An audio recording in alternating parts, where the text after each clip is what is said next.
Everyone, कैसे हैं आप सब लोग। गाइस आज हम कार्ड्स के ज़रिए चेक करेंगे कि आपके रिलेशनशिप में क्या प्रॉब्लम चल रही है एंड उसको आपको कैसे दूर करना है। तो पहले तो प्रॉब्लम जानने की कोशिश करते हैं कि क्या ऑब्स्टिकल्स आप दोनों के रिलेशनशिप में आ रहे हैं, क्या सिचुएशन चल रही है। तो आपके पार्टनर और आप दोनों की एनर्जी हम इस एनर्जी ऑरेकल कार्ड से निकालने की कोशिश करते हैं। तो चलिए देखते हैं। रीडिंग जनरल है, आई होप आप इस बात का ध्यान रखेंगे। रीडिंग जनरल है, कलेक्टिव है एंड टाइमलेस रीडिंग होती है मेरी सारी। तो देखते हैं कि आपके रिलेशनशिप में कहाँ प्रॉब्लम आ रही है एंड आपको उसके लिए क्या करना चाहिए, यानी उसका सोल्यूशन भी जानने की कोशिश करेंगे, ठीक है। और साईं बाबा के कुछ मैसेजेस भी हम देखेंगे जिसके थ्रू आपको थोड़ा सा गाइडेंस मिल जाएगा कि आपको क्या करना है इस रिलेशनशिप में। एंड मैरिड अनमैरिड, आप जिस भी सिचुएशन में हैं, कांटेक्ट में हैं, नो कांटेक्ट में हैं, कोई भी कंडीशन आपकी चल रही है, आप इस रीडिंग को देख सकते हैं। तो चलिए देखते हैं। द सन का कार्ड आया है बॉटम ऑफ द डेक। तो चलिए देखते हैं, स्टार्ट करते हैं रीडिंग।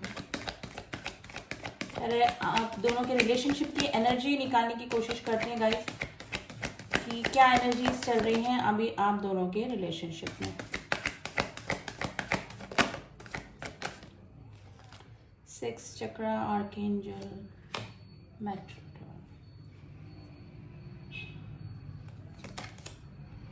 The word. देखिए द सन की एनर्जी फिर आ गई है bottom of the deck. It's a very good energy, but मुझे लग रहा है कि आपके जो पार्टनर हैं वो मतलब इस रिलेशनशिप में स्टेबिलिटी नहीं आ पा रही है किसी भी तरीके से, यानी कि कभी अप एंड डाउन्स बहुत इस रिलेशनशिप में चल रहे हैं। The garden and the gate का कार्ड है। गाइस मुझे लग रहा है कि कुछ ना कुछ बीच में रुकावटें आ रही हैं आपको अपनी खुशियों तक पहुंचने के लिए।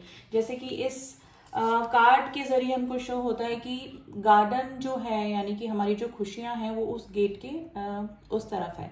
तो उस बीच में जो गेट आ रहे हैं, जो ऑब्स्टिकल्स आ रहे हैं, तो डेफिनेटली जो हमने बात करी, जो टॉपिक हमने लिया आज कि ऑब्स्टिकल ज़रूर से कुछ ना कुछ है जो आप दोनों के मिलन के लिए, आप दोनों के रीयूनियन के लिए या फिर यूनियन के लिए बाधा या फिर ऑब्स्टिकल्स पैदा कर रहा है। 6 चक्रा, आर्कएंजल मेटाट्रॉन जो होता है, जो हमारे थर्ड आई चक्रा का कार्ड होता है, यानी कि हम लोग सोच पाते हैं आगे क्या होने वाला है, क्या हमारी इंट्यूशन बहुत स्ट्रांग काम करने लगती है। तो आपको भी लग रहा है कि जो प्रॉब्लम्स चल रही हैं इनका सोल्यूशन जल्द ही नहीं मिलने वाला है। यानी कि जो प्रॉब्लम्स है, मे भी हो सकता है कोई फैमिली प्रॉब्लम हो सकती है आप दोनों के बीच में, थर्ड पार्टी इशू हो सकता है। तो ये प्रॉब्लम, ये इंट्यूशंस आपको हो रहे हैं कि कुछ ना कुछ प्रॉब्लम डेफिनेटली इस रिलेशनशिप में चलती आ रही है और आगे भी कुछ ना कुछ प्रॉब्लम आती ही रहेगी।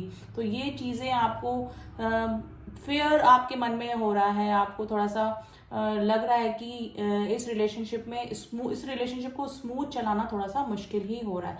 देखिए एक लॉन्ग डिस्टेंस रिलेशनशिप भी आप दोनों के बीच में हो सकता है, जो कि एक मेन ऑब्स्टिकल मुझे लग रहा है, ठीक है। तो लॉन्ग डिस्टेंस रिलेशनशिप हो सकता है एंड मे भी हो सकता है कि थर्ड पार्टी इशू की वजह से आपके जो पार्टनर हैं वो किसी कार्मिक साइकिल में भी उलझे हुए हैं। तो ये सारे जो सिचुएशन है ये आप दोनों के बीच में ऑब्स्टिकल पैदा कर रहे हैं। तो अब देखते हैं कि अभी आपके पार्टनर की क्या स्थिति बनी हुई है। तो डेफिनेटली थर्ड पार्टी इशू हो सकता है, लॉन्ग डिस्टेंस रिलेशनशिप आप दोनों के बीच में हो सकता है, यानी कि ऑब्स्टिकल डेफिनेटली आप दोनों के बीच में मुझे लग रहे हैं।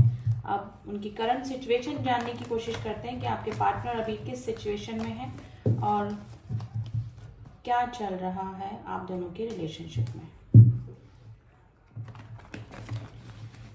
देखिए आपके पार्टनर और आप दोनों ही इस रिलेशनशिप को की ग्रोथ भी चाह रहे हैं, वापस से यूनियन या फिर रीयूनियन भी चाह रहे हैं, लेकिन डेफिनेटली कुछ ना कुछ प्रॉब्लम ज़रूर से चल रही है। और कार्ड्स के जरिए निकालने की कोशिश करते हैं कि क्या प्रॉब्लम्स हैं, उनका सोल्यूशन फिर हम एंजल गाइडेंस के थ्रू लेंगे, ठीक है।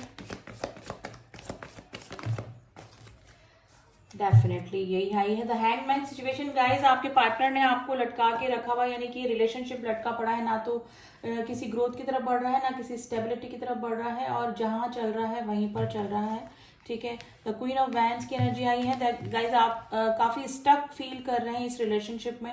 आप ना इस रिलेशनशिप से निकल पा रहे हैं, ना ही इस रिलेशनशिप में रह पा रहे हैं। क्वीन ऑफ वैंड्स की एनर्जी आई गाइस। डेफिनेटली कोई थर्ड पार्टी इशू आप दोनों के बीच में हो सकता है। किसी ने अब ये क्वीन की एनर्जी निकली है तो ये मत सोचिए कि ये कोई फीमेल एनर्जी होगी। एनर्जीज निकली है तो इसका मतलब ये है कि कोई ऐसा पर्सन जिसने कि आपके पार्टनर को अपनी तरफ अट्रैक्ट करने की कोशिश करी है, और हो सकता है कि अट्रैक्ट कर भी लिया हो। इसमें जो ब्लैक कैट है वो ये शो करती है कि कोई ना कोई नेगेटिव एनर्जी के थ्रू या कोई मे बी हो सकता है ब्लैक मैजिक के थ्रू आपके पार्टनर को अपनी तरफ अट्रैक्ट करने की कोशिश की गई होगी। आप दोनों के बीच में मे बी हो सकता है शुरू में सब कुछ ठीक चला, लेकिन फिर जब प्रॉब्लम्स आने लगी तो आप दोनों के विचारों में भी मतभेद होने लगे और एक दूसरे के अगेंस्ट आप हो गए होंगे।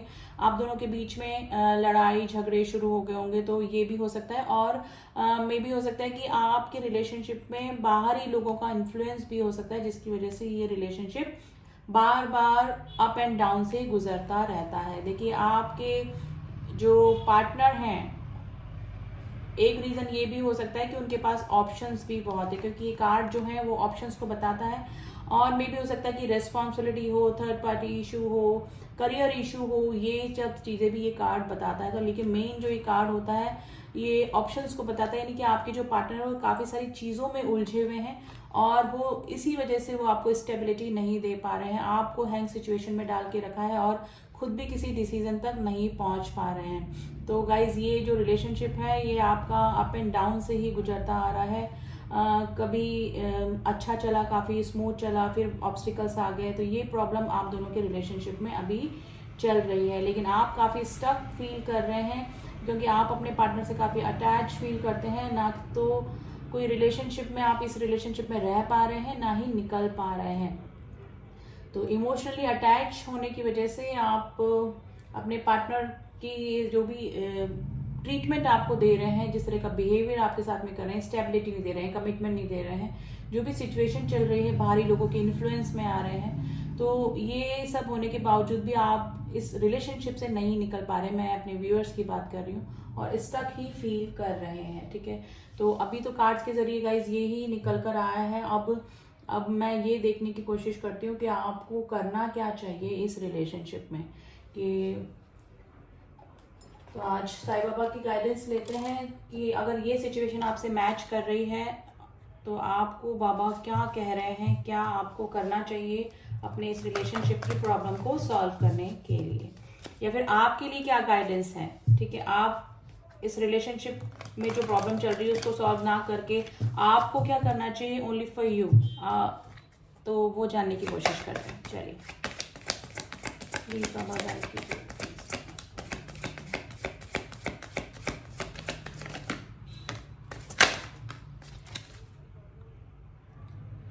देखिए, मेडिटेट, चैंट, प्रे मोर। देखिए, अगर आप इस रिलेशनशिप से काफ़ी फ्रस्ट्रेट हो चुके हैं, आपको टेंशन हो रही है, डिप्रेशन हो रही है, तो गॉड के आगे बैठिए, मेडिटेशन करिए, चैंट कीजिए, ओम चैंटिंग कीजिए, शांति से अपने लिए समय निकालिए। ठीक है, तो आपको सोल्यूशन भी मिल जाएगा। और अगर सोल्यूशन नहीं मिला तो शांति तो जरूर से मिलेगी। इस उथल पुथल से आप निकल पाएंगे। इस रिलेशनशिप की वजह से आपको जो डिप्रेशन हो रहा है, मे भी हो सकता है कि आपकी स्लीपलेस नाइट भी हो रही हो, आपको कुछ हेल्थ इशू भी इस रिलेशनशिप की वजह से हो गए हों।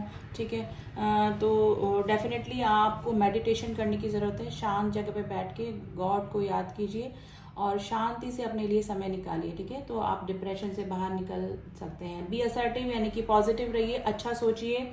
Being too good is not the answer, being assertive is, यानी कि हर किसी के लिए हम अवेलेबल होते हैं तो हमारी वैल्यू भी कम हो जाती है। वो ही चीज़ बोल रहे हैं कि हर किसी के लिए हम अच्छा नहीं बन सकते हैं। गॉड बोल रहे हैं कि असर्टिव बनिए। ठीक है, गुड बनने की ज़रूरत नहीं है, असर्टिव बनिए, पॉजिटिव रहिए हमेशा।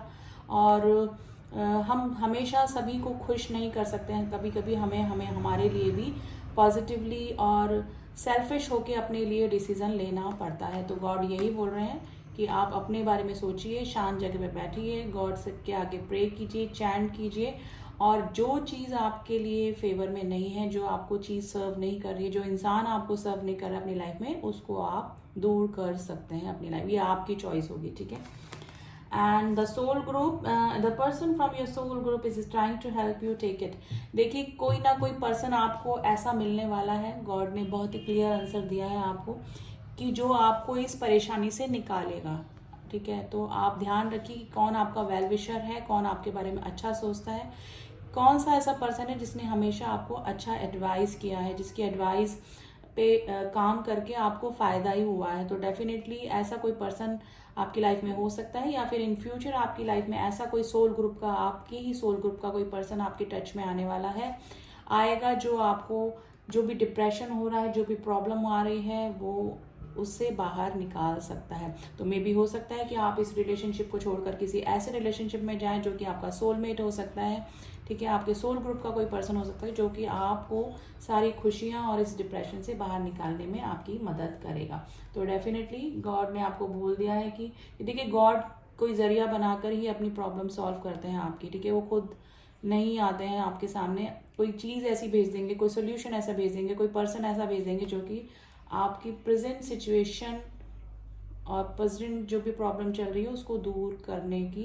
पूरी कोशिश करते हैं, ठीक है।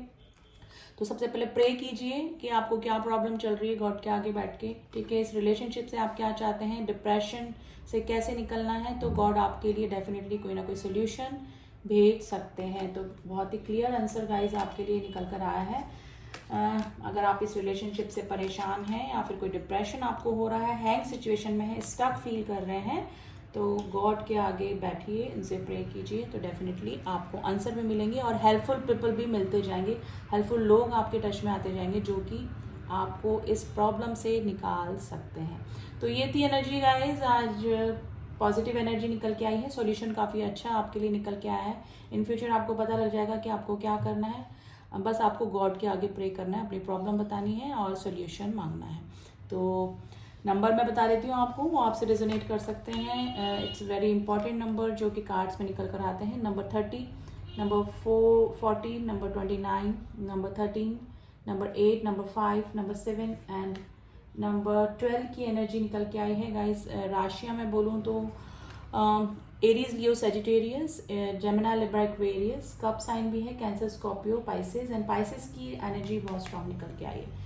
तो ये थी एनर्जीज एंड कुछ नंबर, इंपॉर्टेंट नंबर, एंड जो प्रॉब्लम आपकी चल रही है लव लाइफ में, अगर ये आपसे मैच करती है तो सॉल्यूशन डेफिनेटली आपके लिए ही है।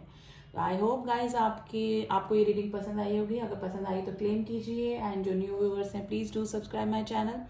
जिन्होंने भी किया हुआ है मेरे सब्सक्राइबर्स, उनका दिल से धन्यवाद। मिलते हैं आपसे नेक्स्ट रीडिंग में, तब तक के लिए ओम साई राम, ओम नमः शिवाय।